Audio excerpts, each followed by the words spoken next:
स्वागत है आप सभी का फिर से एक बार डार्क हॉर्स की कहानी में। इस अध्याय में देखते हैं कि संतोष कैसे कैसे पुरानी मान्यताओं से निकलता हुआ, नए नए लोगों से मिलता हुआ, नए विचारों के प्रति कुछ आग्रह, कुछ पूर्वाग्रह से ग्रस्त नई नई चीज़ें सीखता हुआ इस जर्नी में कैसे आगे आता है। तो चलिए, मैं हूँ सीमा और शुरुआत करती हूँ इस कहानी में। आगे चीज़ें कैसे रहती हैं, चलिए देखते हैं। संतोष बत्रा पहुंचकर पहले बजरंग शुक्ला की चाय की दुकान पर गया। संतोष ने ज्यों ही शुक्ला जी से एक फुल चाय मांगी, शुक्ला जी समझ गए एक नया लड़का है ये, क्योंकि सामान्य तौर पर यहाँ पुराने लड़के हाफ कप वाली चाय ही लेते हैं। इसका कारण आर्थिक ही न होकर कुछ और भी था, क्योंकि 4 घंटे की बकैती में एक एक लड़के को कई बार अलग अलग मेज़बानों के पैसे से चाय पीनी पड़ती थी। सो हाफ हाफ कप करके ही लेना पेट के लिए उचित रहता था।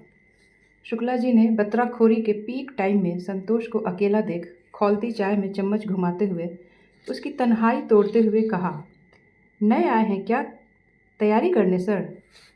हाँ, अभी कुछ ही दिन हुआ है। एक दिन और हम आए थे आपके दुकान पर, संतोष ने कहा। अच्छा अच्छा, लीजिए चाय, शुक्ला जी ने चाय थमाते हुए कहा। शुक्ला जी, यहाँ तो आप बहुत दिन से हैं, यहाँ सामान्य अध्ययन का कोई बढ़िया कोचिंग बताइए, संतोष ने एक जासूस की भांति जानकारी लेने के लिहाज से पूछा। जी देखिए, यहाँ तो है कि जाकी देखी पोस्टर जैसी वहाँ एडमिशन लियो कराए।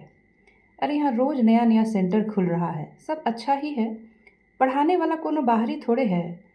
अरे आपके हमरे जैसा ही है, जिसका नहीं हुआ कहीं नौकरी तो पढ़ाने लगा है, कोई कोई दूसरा धंधा भी कर रहा है, जिससे जो सपरा वो कर रहा है। सो कहीं भी लीजिए, सब ठीके है। अब एक ठो का नाम क्या बताएं, शुक्ला जी ने चाय छानते छानते कह डाला। संतोष का तो जैसे सर चकरा गया। यह तो गुरु और विमलेंदु से भी खतरनाक अनुभव था शुक्ला चाय वाले का। संतोष अभी चाय पी ही रहा था कि शुक्ला जी ने फिर कहा, वैसे आप एक बार यहीं बगल में है एक कोचिंग नवरत्न आईएएस, वहाँ देख लीजिए, हम वहाँ चाय देते हैं, बढ़िया चलता है उसका, एक दो क्लास डेमो करके देख लीजिए। अक्सर मुखर्जी नगर में चाय वाले, किताब वाले, मोमोज वाले, जूस वाले से कई कोचिंग वाले संपर्क में होते थे, जो उनके लिए कभी कभी विद्यार्थियों को भेज दिया करते थे। बदले में उन्हें क्या मिलता था ये सब कोई नहीं जानता था। संतोष शुक्ला जी के मुँह से डेमो क्लास जैसे टेक्निकल शब्द सुनकर इतना तो समझ गया कि आदमी जानकार है। संतोष वहीं चाय पीने लगा। आज पहली बार वह मुखर्जी नगर की महान ज्ञानमयी शाम को महसूस कर रहा था। आज उसे लग रहा था कि वह दुनिया के सबसे बौद्धिक अड्डों में से एक मुखर्जी नगर का अंग बन चुका है। बस किसी कोचिंग में एडमिशन होते ही वह भी इस विश्वव्यापी दुनिया का वैध नागरिक हो जाएगा। वह अपने बगल में खड़े एक समूह की बातचीत सुनने लगा। वह भी कुछ सीखना चाहता था। ये मनमोहन सिंह का स्टैंड यार हमको तो एकदम अजब कन्फ्यूजिंग लगता है, चाहे पाक वाला मैटर हो या संयुक्त राष्ट्र संघ में ईरान के मुद्दे पर, एक लड़के ने चाय सुड़कते हुए कहा। बेटा, चीन और अमेरिका का खेल समझो, हम तो वही देख रहे हैं। पहले थोड़ा डीपली समझो हु जिनताओ और ओबामा की चाल को, दोनों अपना गोटी सेट कर रहा है, दूसरे लड़के ने चश्मा पोंछते हुए कहा। हम तो समझ ही रहे हैं, पर यार मनमोहन सिंह समझे तब न भाई, पता नहीं कैसे पीएम हो जाता है ये लोग, तीसरे ने रजनीगंधा मुंह में डालते हुए कहा। संतोष उनकी बातें सुन सोच में पड़ गया। कहाँ वह आज तक गांव के ग्राम प्रधान की भी चाल समझ नहीं पाया था, और यहाँ उसे ऐसे ऐसे सूरमा चाय पीते दिख रहे हैं जो हु जिनताओ और ओबामा की हर भीतरी चाल तक पकड़ कर बैठे थे। वह खुद को इस वैश्विक प्रतिभाओं के साथ खड़ा देख रोमांचित हो रहा था और मन ही मन धरती के इन लालों को सलाम कर रहा था। संतोष सोचने लगा, कहाँ भागलपुर साइकिल से टुन टुन घंटी बजाकर गणित और अंग्रेजी ग्रामर का ट्यूशन पढ़ने को जाता हुआ शहर, और कहाँ देश दुनिया के मसलों को समेट चाय की दुकान पर लाकर उसका पोस्टमार्टम करता हुआ एक सपनों का नगर, मुखर्जी नगर। इस नगर में केवल दो ही वर्ग मिलते थे, या तो सेलेक्टेड विद्वान या नॉन सेलेक्टेड विद्वान, पर विद्वता और उसके आत्मविश्वास से परे यहाँ कुछ भी नहीं था। लिट्टी बेचने वाला भी अपने ज़माने की पीटी का अनुभव सुनाता मिल जाता था यहाँ। संतोष वहीं खड़ा खड़ा आसपास की दीवारों, खंभों पर लटके कोचिंग के होर्डिंग्स देख रहा था। किस्म किस्म के जादुई सफलता दिलाने का वादा करने वाले होर्डिंग्स से पूरा इलाका पटा पड़ा था। ऐसे अचूक दावों वाले विज्ञापन इससे पहले संतोष ने अलीगढ़ से गाजियाबाद के बीच रेल यात्रा के दौरान बड़े बड़े अक्षरों में रेलवे ट्रैक के दोनों ओर की दीवारों पर ही लिखे देखे थे।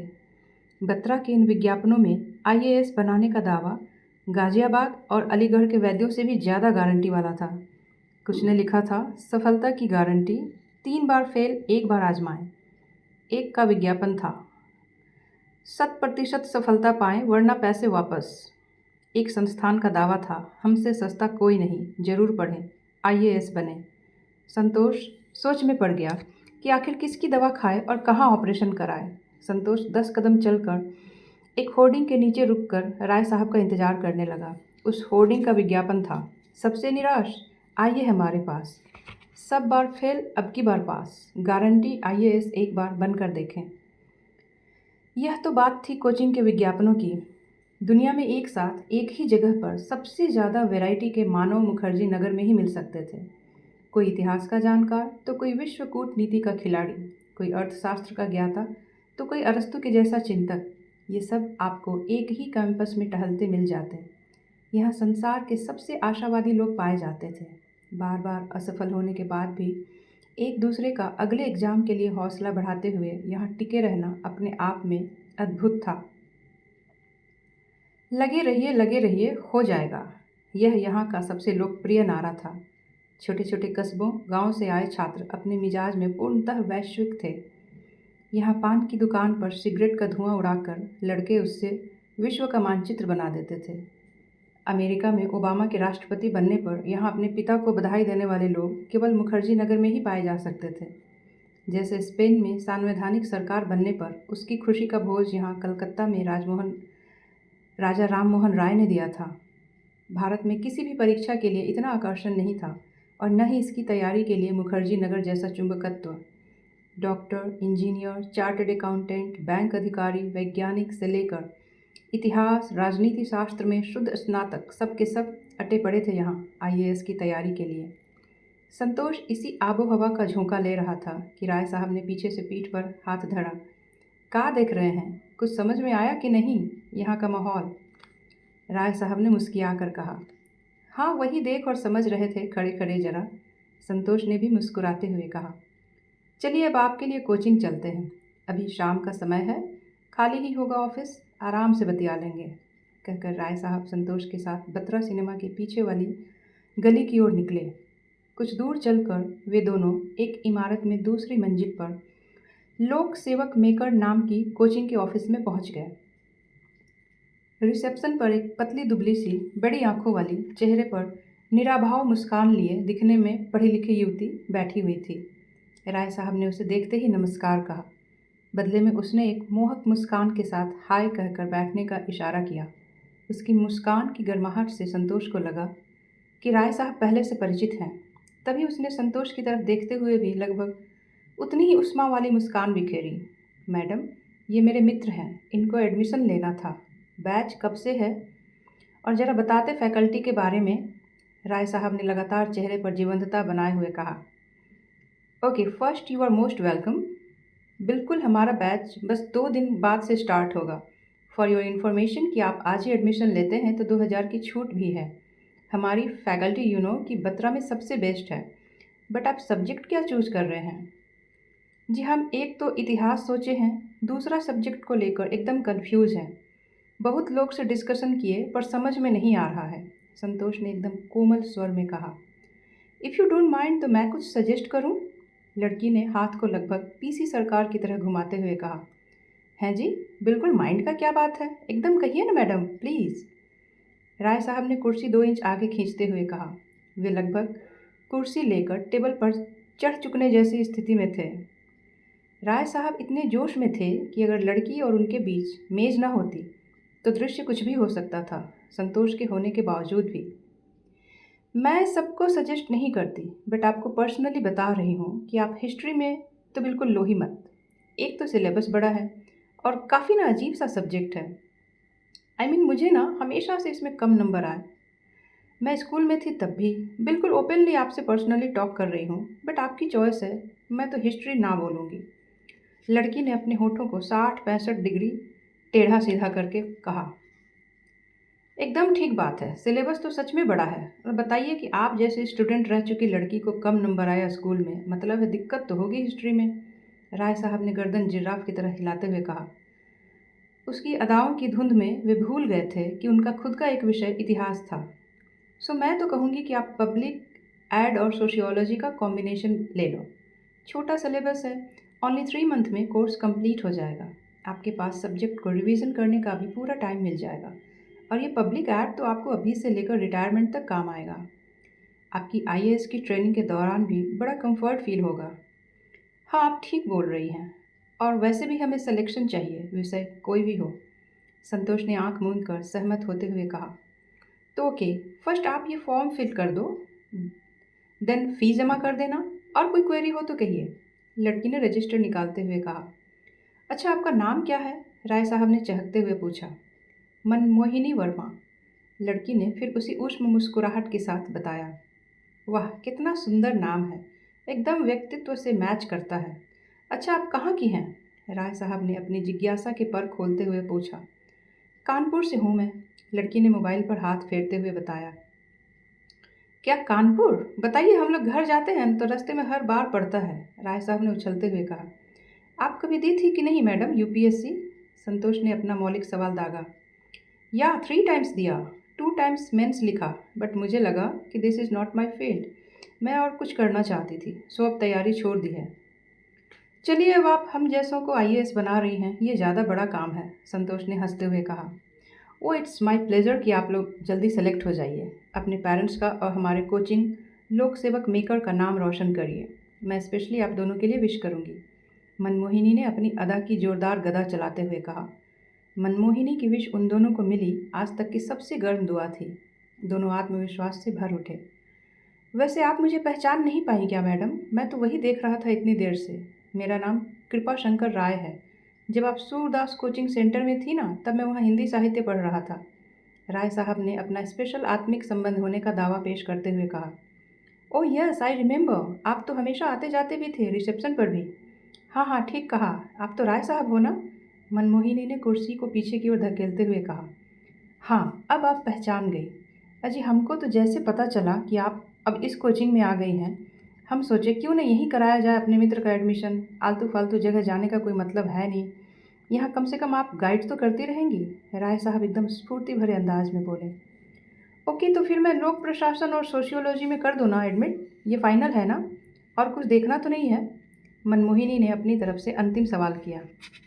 अरे फाइनल करिए मैडम, हम लोग आपका सब देख लिए, कोई दिक्कत नहीं है।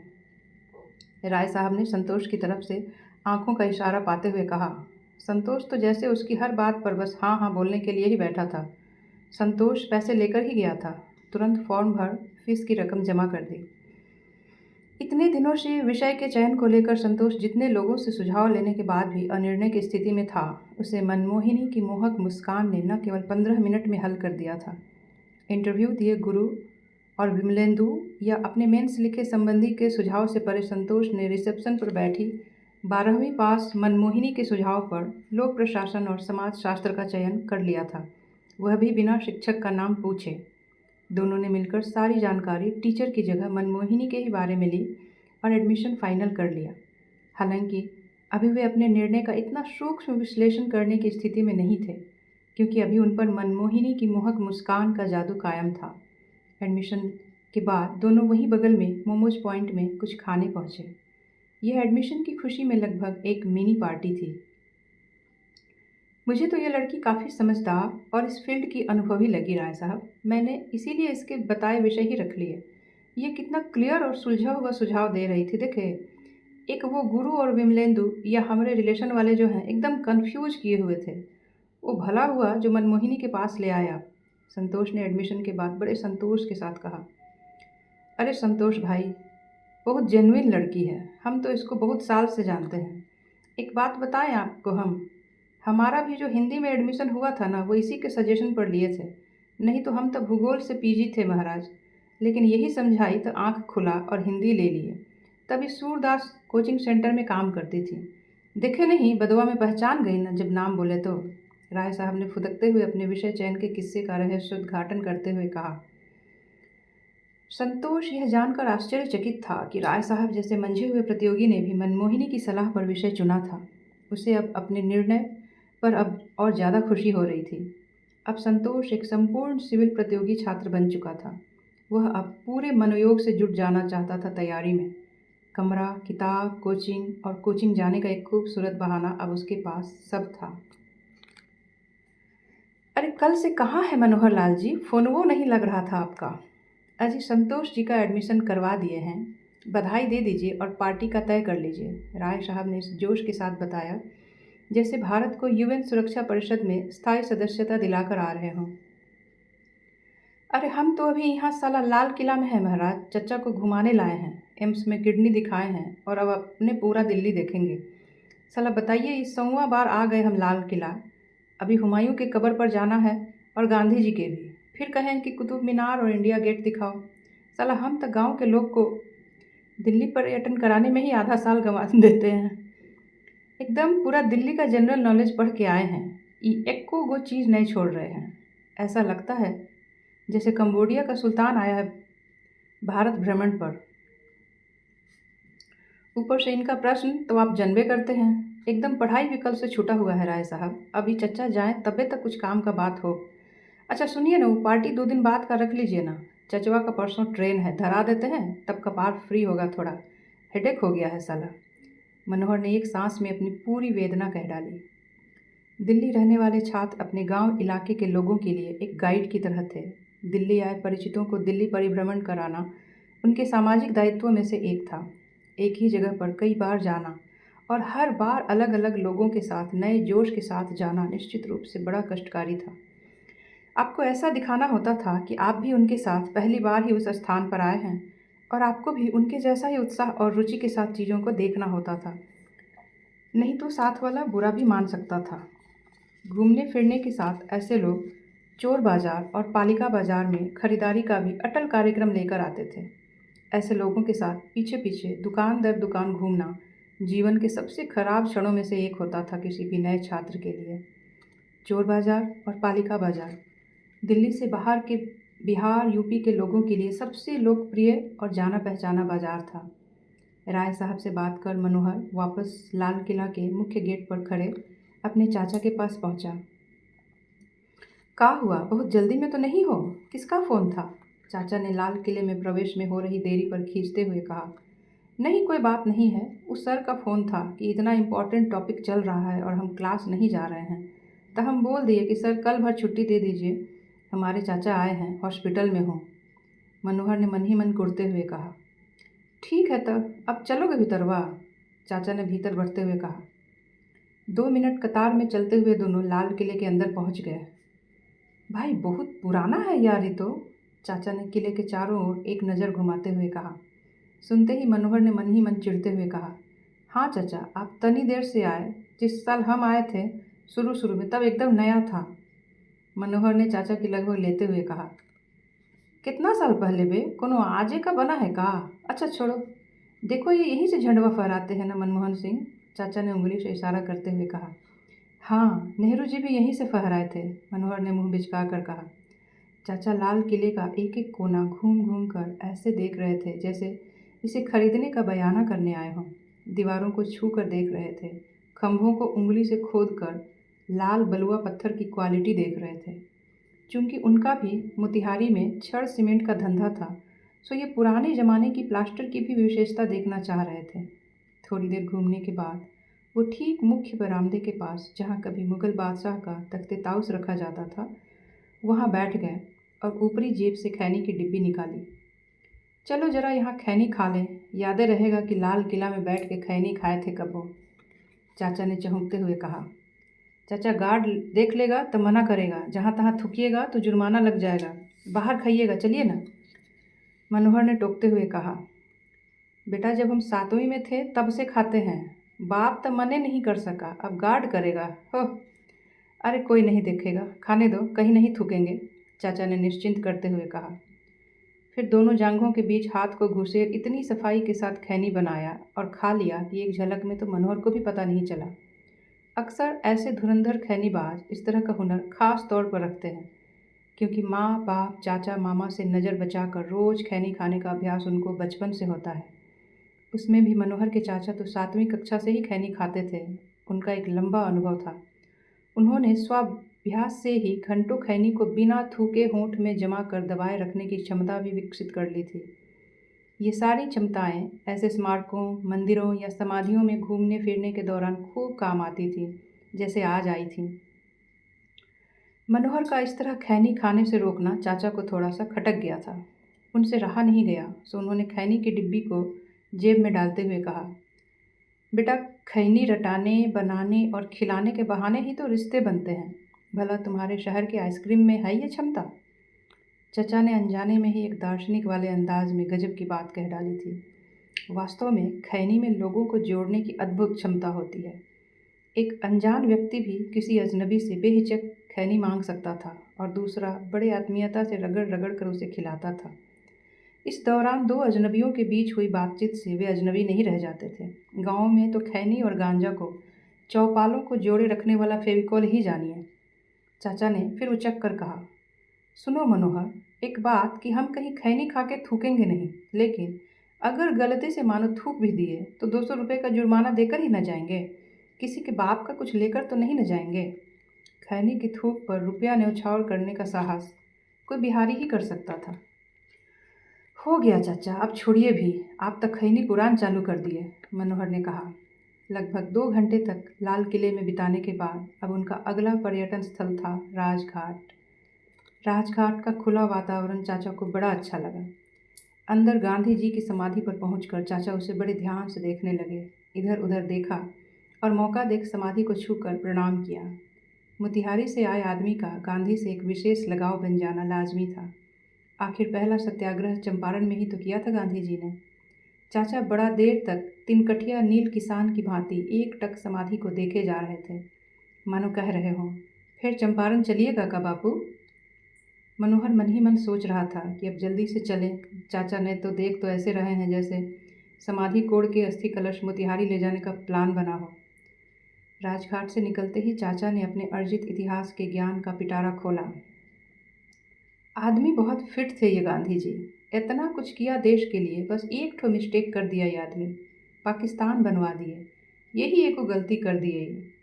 चाचा ने गांधी जी को ऐतिहासिक गलती के प्रति अपनी ताज़ी सहानुभूति के साथ कहा, मानो ऐसे ही रोज़ मिलने वाली सहानुभूति के तेल से राजघाट की समाधि का चिराग जला रहता था। गांधी जी के साथ यह अजीब विडंबना आज तक रही थी कि जिस देश में इन्हें बापू कहा गया, उसी अपने देश में इन्हें सबसे कम पढ़ा गया। इनके बारे में सबसे कम जानना चाहा लोगों ने। हैरी पॉटर और चेतन भगत को दिन रात एक करके पढ़ने वाली पीढ़ी ने कभी गांधी जी के लिए समय नहीं निकाला, और गांधी जी जैसे और भी कई व्यक्तित्वों के बारे में उनकी जानकारी केवल पीढ़ी दर पीढ़ी एक दूसरे से सुने किस्से कहानियों के सहारे ही थी, और उसकी सारी धारणाएं भी इसी पर आधारित होती थीं। हिंदुस्तान में लगभग हर साक्षर पढ़ा लिखा टाइप आदमी गांधी जी को पाकिस्तान के बनने का शाश्वत कारण मानता था, और यह फैंसी ऐतिहासिक ज्ञान खूब प्रचलन में था। यह अलग बात थी कि उसमें कुछ लोग मनोहर के चाचा की तरह सहानुभूति रखते थे और कुछ तो सीधे नफरत करते थे। इस देश ने जितना मार्क्स को पढ़ा, समझा और अपने आप में गूंथा ठूसा, अगर उतना गांधी जी को पढ़ा और समझा होता तो शायद पीढ़ियों का सबक कुछ और होता। मनोहर ने राजघाट से सटे शक्ति स्थल, किसान घाट, एकता स्थल, समता स्थल, वीर भूमि आदि के भी दर्शन चाचा को करा दिए। चाचा, अब जितना कब्र और समाधि था न दिल्ली में, आप सब देख लिए, कुछ छूटा नहीं है। सोनिया जी और वाजपेयी जी या मनमोहन जी तो अभी खैर ठीक हैं, 10-15 साल में फिर कभी आइएगा तो घुमा देंगे, मनोहर ने हाँफते हुए कहा। साथ ही मनोहर ने मन ही मन पूरे प्रतिशोध के साथ सोचा, और अगर ई बीच आपका किडनी फेल हो गया तो ऊपरे भेंट करिएगा छोटा बच्चा से। चलो अब सांझ हो जाएगा, डेरा चलते हैं। कल लोटस टेम्पल, इंडिया गेट और कुतुब मीनार बाकी रह गया है, चचा ने अगले दिन के कार्यक्रम की घोषणा करते हुए कहा।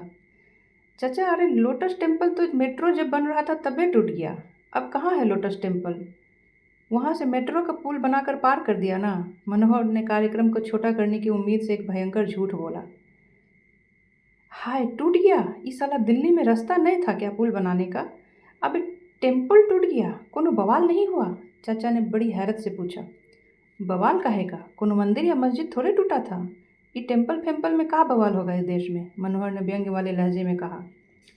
अरे भतीजा, ठीक कह रहे हो, लेकिन तुमको बताएं, वो अपने गांव के आगे रघुपुर से माधोपुर वाला रास्ता में जो बजरंग बली मोड़ पर एक छोटका हनुमान जी के मंदिरवा था ना, उसका दीवार का कोई एक ठो ईंटा उखाड़ दिए थे। अरे 16 घंटा एनएच जाम कर दिए थे हम सब साला, पानी पिला दिए थे प्रशासन को हम लोग जी। 12 ट्रक एक के बाद एक फूंक दिए। लास्ट में डीएम साहब बोले कि यहाँ भव्य मंदिर बनेगा, तब जाके जाम टूटा। अभी काम चल रहा है। बगल में अस्पताल बनने का भी प्रोजेक्ट आया था, पर उसका बाउंड्री मंदिर का दीवार से सट रहा था। अब मंदिर के बगल में रोज आदमी मरेगा जिएगा हॉस्पिटल में, ये ठीक थोड़े रहेगा। उसका भी विरोध किए हम लोग। अस्पताल उठाकर दूसरे जिला में चल गया साला। धर्म बचा हम लोगों का। चाचा ने महान वृतांत सुनाया। चाचा इतने में ही नहीं रुके। टेम्पल टूटा और बवाल न हुआ, पर लगातार आश्चर्य करते हुए उन्होंने एक और किस्सा सुनाया।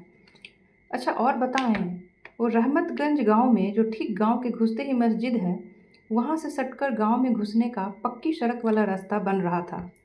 अब सड़क जाके मस्जिद के हाथा से सट रहा था। कौन बर्दाश्त करेगा जी। 8 गांव का मुसलमान घेर लिया, सड़क के काम करने वाला कर्मचारी और इंजीनियर सबको बुलडोजर में आग लगा दिया। आखिर काम रोकना पड़ा भाई।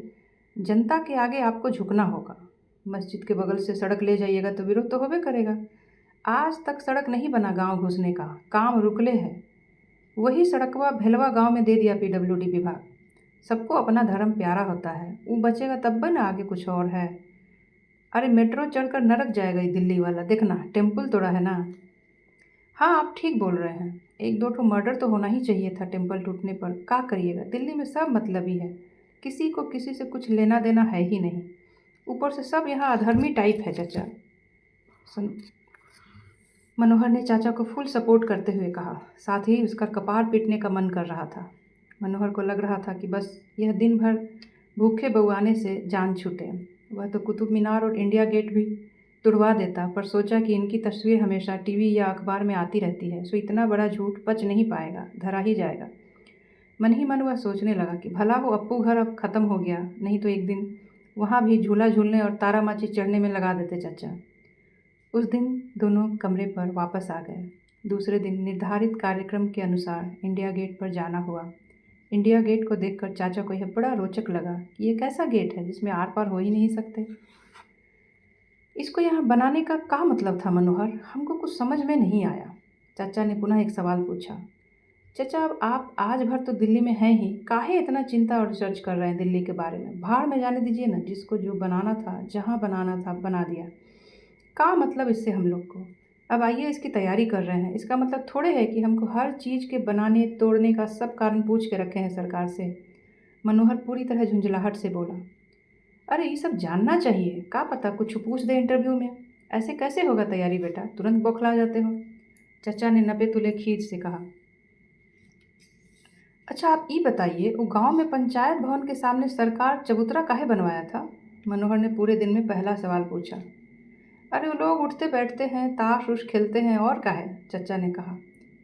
तो यहाँ भी क्या पहलवानी हो रहा है। लोग चारों तरफ उठता बैठता है, घूमता है, बच्चा बड़ा खेल कूद रहा है, इसलिए बनवा दिया इंडिया गेट। लौक नहीं रहा है। मनोहर ने मौलिक कारण बताते हुए कहा। ओहो हाँ, ये हुआ ना एक ठो कारण। अच्छा ये जो चिराग है, ये हरदम जलते रहता है का, बुतता नहीं है कबो। पहले जवाब से संतुष्ट न होने के बाद भी दूसरा प्रश्न पूछ दिया चाचा ने। चाचा ये हमनी के बड़का बाबू के दुआरी का लालटेन थोड़ी है कि रात 8 बजे ही भभक के भूत जाता है। अरे इसको जलाने के लिए यहाँ 24 घंटा आदमी रहता है। मनोहर ने दांत खटखटाते हुए कहा। इंडिया गेट संबंधी जिज्ञासा को शांत कर वहाँ से मनोहर चाचा को लेकर कुतुब मीनार पहुँचा। इस बीच उसे यह भी डर लग रहा था कि कहीं चचवा किसी से लोटस टेम्पल के बारे में इंक्वायरी न शुरू कर दें, इसलिए वह चाचा के साथ साई की तरह सटा रहा और उनके हर सवाल का जवाब दे उन्हें अपने ही बातों में उलझाए रखा। यह अलग बात थी कि उनके हर सवाल में वह खुद उलझ जाता था। कुतुब मीनार पहुँच चाचा ने कुतुब मीनार की ऊंचाई और उसकी नींव की गहराई से संबंधित सवाल पूछे। यहाँ गड़े लौह स्तंभ के लोहे की क्वालिटी पर भी कुछ बातें की जो इनका छड़ बेचने का पुश्तैनी धंधा होने के कारण लाजमी था। चाचा ने यह बताया कि ऐसा लोहा मिलना अब मुश्किल है। साथ ही यह भी बताया कि उनके 70 वर्ष पुराने पुश्तैनी मकान में इसी तरह का लोहा इस्तेमाल हुआ था। अब उसी जगह मनोहर के पिता और चाचा ने वह घर तोड़कर नया घर बना लिया था। बस अब वे यही नहीं बता पाए कि वे छड़ और लोहे अब किस संग्रहालय में गड़े या रखे हुए हैं। लगभग संपूर्ण दिल्ली दर्शन के बाद वे पुनः शाम तक कमरे पर लौट आए। हालांकि चांदनी चौक न घूम पाने का मलाल चाचा जी के मन में रह ही गया था, पर यह संतोष था कि लाल किला जाने के दौरान एक झलक चांदनी चौक की भी देख ली थी उन्होंने। वे जामा मस्जिद भी देखना चाहते थे, पर मन की बात अब मनोहर से कहना उचित नहीं समझा। सोचा फिर कभी आऊँगा तो देखा जाएगा। इधर रात का खाना खाने के लिए मनोहर चाचा को बतरा ले आया। मनोहर के मित्रों राय साहब और संतोष के अलावा औरों ने भी चाचा से मिलने की इच्छा जताई थी। मनोहर ने सोचा सबको बुलाकर एक बार इस सुनामी के दर्शन करा ही दूँ। मनोहर के चाचा ज्यों ही बतरा पहुँचे, यहाँ के माहौल और भीड़ भड़क का आवाजाही को देखकर उनके मुंह से निकला, बाप रे, यहाँ तो मीना बाजार जैसन माहौल है रे मनोहर। यह तैयार होता है देश का IAS IPS, है ना? साला देख के तो इतना नए लगता है। पढ़ो बेटा मनोहर, पढ़ो। इस शाम के घुमा फेरी से नए होगा सिलेक्शन। असल में ऐसा कहने के पीछे चाचा जी की कोई गलत मंशा नहीं थी। उन्होंने या उनके जैसे लाखों लोगों ने मुखर्जी नगर और IAS के लड़कों की तैयारी के माहौल को लेकर जो खाटी टाइप गंभीर कल्पना कर रखी थी, उससे वास्तविक मुखर्जी नगर का चेहरा अलग था। यहाँ लोग शाम को घूमते फिरते हंसते मिलते थे, रंग बिरंगे कपड़े पहने थे, ठिठोली और बहस सब चल रहा था। जबकि मनोहर के चाचा जैसे लोगों की कल्पना थी कि ये कोई ऐसी जगह होगी जहाँ लड़के रात दिन कमरे में बंद बस पढ़ते होंगे, हर आदमी गंभीर होगा, लोग केवल किताब खाते और स्याही पीते होंगे। उन्हें लगता था कि हर आदमी शंकराचार्य की तरह सर मुड़ाए होगा और रविंद्रनाथ टैगोर की तरह दाढ़ी बढ़ाए होगा। यहाँ के शिक्षक गुरु द्रोण की भांति तेज से भरे होंगे, हर छात्र एक अर्जुन होगा और सब मछली की आंख फोड़ने के प्रयास में लगे होंगे। कुछ ऐसी ही कल्पनाओं से भरा होता था यहाँ आने वाले हर अभिभावक का मन। पर यहाँ वास्तव में ऐसा तो था नहीं। हाँ, यहाँ कई अर्जुन अपनी अपनी मछली के साथ बतरा विहार करते भले दिख जा रहे थे। मनोहर ने तब तक फ़ोन करके अपने मित्रों को बुला लिया था। ये है हमारे चाचा जी, मनोहर ने सबसे परिचय कराते हुए कहा। आते ही एक एक कर सबने चाचा जी के पांव छुए। एक साथ इतने लंबे चौड़े पढ़े लिखे लड़कों से पांव छुआने का चाचा जी के लिए यह पहला मौका था। इस वक्त उनका चेहरा गर्व से झिलमिल कर रहा था। मोतिहारी में दुकान पर रोज ग्राहकों से खिचखिच करने वाले, उधार के पैसों को लेकर गाली गलौज सुनने वाले चाचा जी के लिए यह बड़ा सुखदायी और गौरवदायी क्षण था। वे सोच रहे थे कि इन्हीं में से कल को कोई IAS बन जाएगा। वाह, एक भविष्य का IAS पांव छू रहा है। यद्यपि उन्होंने मनोहर के लिए शायद ही ऐसा कभी सोचा था। असल में वे उसके चाचा थे और भतीजे की प्रतिभा को लेकर निश्चिंत भी थे कि कुछ अप्रत्याशित नहीं होने वाला है। चाचा जी ने प्रफुल्लित मन से सबको एक एक कर आशीर्वाद दिया और ध्यान से देखा। वे शायद उनमें अपने भतीजे मनोहर से कुछ अलग ढूंढ रहे थे। राय साहब ने एकदम तमीज़दार अंदाज में कहा, अंकल चलें, चाय पी लें? हाँ हाँ चलिए, सब चाय पीजिए। चलिए ना, पहले कुछ समोसा पकौड़ा खा लीजिए आप लोग, चाचा ने पूरे चचत्व भाव से कहा। समोसा पकौड़ा खिलाने की बात सुनते ही मनोहर ने सोचा, चलो इनको ईश्वर ने सही समय पर सद्बुद्धि तो दे दी, वरना 3 दिन में 10 रुपये का भूजा तक न खाए, न साला हमको खिलाए। चलो शायद आज ही के लिए बचा के रखे थे खर्चवा। हाँ हाँ चलिए संतोष, भरत, राय साहब आइए आइए, मनोहर ने दुकान की ओर चलते हुए कहा। दुकान पहुंच सब समोसा खाने लगे। इतने में भरत ने पॉकेट से सिगरेट निकाली और एक्सक्यूज़ मी का मंत्र पढ़कर सिगरेट जलाने लगा। एक जोरदार कश लेकर उसने सिगरेट मनोहर की तरफ बढ़ाई ही थी। मनोहर कुछ पीछे हट गया और मुंह घुमा पकौड़ी का ऑर्डर देने लगा। चचा ने भरत को भी नज़र भर कर देखा। भरत के लिए यह सब नॉर्मल था। आप सिगरेट पीते हैं? चाचा ने यूं ही पूछ लिया। या अंकल, 10th से पीता हूँ। एक्चुअली हमारे हॉस्टल में ना सब पीते थे, बट हाँ स्मोकिंग हद से ज़्यादा नहीं होनी चाहिए। मैं ड्रिंक भी करता हूँ ना, तो लिमिट में ही, भरत ने गोल गोल छल्ला बनाते हुए कहा। चचा को पहली बार सवाल से बड़ा जवाब मिला था। राय साहब ने मामला भांप लिया। संतोष तो समोसा बस गले में अटकाए खड़ा था और मनोहर पकौड़ा लेकर आ ही नहीं रहा था। असल में यहाँ लोग इतने मेंटल प्रेशर में होते हैं ना दिन रात पढ़ के, सो कभी कभी ले लेते हैं कुछ लड़के, पर हाँ सब नहीं करते हैं ऐसा। अब आप मनोहर को ही ले लीजिए, छूना भी पाप समझता है, राय साहब ने मामला रफू करते हुए कहा। चाचा जी ने भी असहज होते हुए भी खुद को संभाला और चुपचाप ही रहे। इसके बाद मनोहर के मित्र चले गए। ये दोनों चाचा भतीजे कमरे पर वापस आ गए। चाचा जी ने भरत उवाच पर कोई चर्चा नहीं की। मनोहर तो तब से लगातार चिंता और दहशत में था कि अब आगे बाबूजी को कुछ पता न चल जाए। सुबह मनोहर और चाचा जी दोनों देर से उठे। दिल्ली दर्शन करने में काफ़ी पैदल चल चुके थे, थकान तो होनी ही थी। शाम को चाचा जी की ट्रेन थी। थोड़ा जल्दी ही निकल वे दोनों नई दिल्ली रेलवे स्टेशन पर पहुंच गए। ट्रेन प्लेटफॉर्म पर खड़ी हो गई। तब चाचा जी ने अपने मन का सारा गुबार निकालते हुए पूछा, तुमको भी बहुत मेंटल स्ट्रेस रहता है का बेटा? सुनते ही मनोहर का सर चकरा गया। ये कैसे हुआ? कहाँ चूक हो गई कि चाचा को सब पता चल गया? बेटा, तुम्हारा अंग्रेजी अखबार, अंग्रेजी गाना, अंग्रेजी गायिका तक तो ठीक है, लेकिन थोड़ा ज़्यादा अंग्रेजी नहीं हो गए हो? हम तुम्हारे कमरे पर बेड के नीचे अंग्रेजी बोतल भी देख लिए हैं। थोड़ा अंग्रेजी मीडियम कम ही रखो तुम। हिंदी ही ठीक है, समझे? बहुत मेंटल स्ट्रेस है ना तो घर वापस चल चलो। बाप चाचा का बिजनेस संभालो। बहुत पढ़ लिख लिए तुम। चाचा ने एक बार की सारा क्रोध उगल दिया था मनोहर पर। नहीं चाचा, हम आपकी कसम कुछ नहीं पीते हैं, मनोहर ने एक निरीह खरगोश की तरह कहा। चुप बेहुदा, हमरा झूठा कसम खाता है, किडनी फेल कराओगे कारे? और तुम्हारा जो सर्किल हम देखे हैं, बोलो चुट्टा लड़का फ्रेंच दाढ़ी वाला हमारे मुंह पर धुआं उड़ा रहा था। संस्कार नाम की चीज़ नहीं है, बड़ों के आगे सिगरेट पी रहा था, चाचा ने आग बबूला होते हुए कहा। चाचा जी, वो उसका ऐसा ही है कल्चर, हमको तो माफ़ कर दीजिए ना, हम अब गलती नहीं करेंगे, मनोहर ने आंखों में पानी की कुछ बूंदें लाते हुए कहा। चाचा जी अपनी दिए जा रहे थे। वो कौन था एक बुजुर्ग सा आदमी? चाचा जी ने किसी के बारे में पूछा। जी वो राय साहब थे, मनोहर ने कहा। कहाँ का साहब है? चाचा ने थोड़ा डाउन होकर कहा। जी वो हम लोग प्यार से राय साहब कहते हैं, वो साथ में तैयारी भी कर रहे हैं, मनोहर ने चाचा को भ्रम से निकालते हुए कहा। क्या इतना उम्र का आदमी भी तैयारी करता है? धन्य है ये जगह हो बाबू, चाचा ने सर ऊपर कर कहा। ट्रेन खुलने को हुई, तब तक मनोहर ने सीधे चाचा के पाँव पकड़ लिए और बाबूजी से कुछ नहीं कहने को कहा। चाचा आखिर चाचा ही तो थे, दिल पसीज गया। मनोहर को ऊपर उठाते हुए कहा, ठीक है सुधर जाओ, हम कुछ नहीं बताएंगे, और सुनो, हमारा रिपोर्ट दिखाकर दवा खरीद कर टाइम पर कुरियर कर देना, समझे? चाचा ने मौके पर चौका मारते हुए कहा। मनोहर ने आंसू पोंछते हुए हाँ कहा और ट्रेन खुल गई। चाचा दौड़ कर ट्रेन पर चढ़े और एक बार हाथ हिलाया। मनोहर को चैन आया। स्टेशन से निकलते समय वह यही सोच रहा था कि जाते जाते पर भी कपार में एक हेडेक दे के गए हैं, चच्चा हैं कि कसाई। आज के लिए इस अध्याय में इतना ही। जल्दी ही अगले वीडियो के साथ हाजिर होती हूँ आप सभी के साथ। तब तक के लिए आप सभी अपना अच्छा ख्याल रखें।